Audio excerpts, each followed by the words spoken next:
May budget ka pa ba na pang market auntie? Kung wala na po, try mo po ito. Budget friendly pero masarap po siya, promise. Gagamit lang po ako dito ng egg. Kung wala po, pwedeng pork o kaya chicken ang gamitin ninyo. O kaya kahit tofu lamang po pwede. So fry ko muna itong egg and then salt and pepper lang po ang nilagay kong pampalasa. And after that, set aside po natin. In the same pan, naggisa lang po ako ng bawang dyan. Syempre, nagdagdag ako ng konting oil.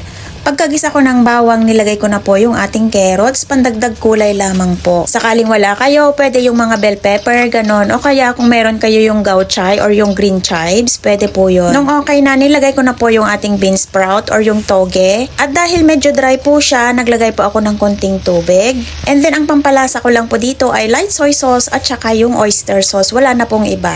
Nasa inyo na po kung gusto nyo pang magdagdag ng pampalasa na gusto nyo. At nung luto na nga po yung ating bean sprout, nilagay ko na po yung ating egg.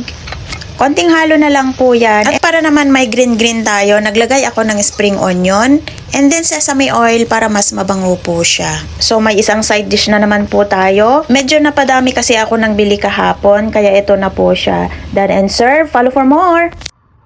May budget ka pa ba na pang market auntie? Kung wala na po, try mo po ito. Budget friendly pero masarap po siya, promise. Gagamit lang po ako dito ng egg. Kung wala po, pwedeng pork o kaya chicken ang gamitin ninyo. O kaya kahit tofu lamang po pwede. So fry ko muna itong egg and then salt and pepper lang po ang nilagay kong pampalasa. And after that, set aside po natin. In the same pan, naggisa lang po ako ng bawang dyan. Syempre, nagdagdag ako ng konting oil.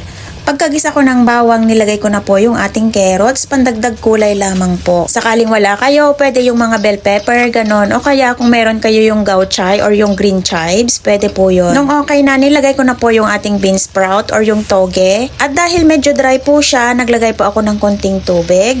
And then ang pampalasa ko lang po dito ay light soy sauce at saka yung oyster sauce. Wala na pong iba.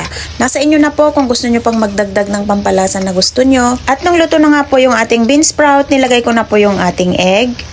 Konting halo na lang po yan. At para naman may green tayo, naglagay ako ng spring onion and then sesame oil para mas mabango po siya. So may isang side dish na naman po tayo. Medyo napadami kasi ako ng bili kahapon, kaya ito na po siya. Done and serve. Follow for more. May budget ka pa ba na pang market auntie? Kung wala na po, try mo po ito. Budget friendly pero masarap po siya, promise. Gagamit lang po ako dito ng egg. Kung wala po, pwedeng pork o kaya chicken ang gamitin ninyo. O kaya kahit tofu lamang po pwede. So fry ko muna itong egg and then salt and pepper lang po ang nilagay kong pampalasa. And after that, set aside po natin. In the same pan, naggisa lang po ako ng bawang dyan. Syempre, nagdagdag ako ng konting oil.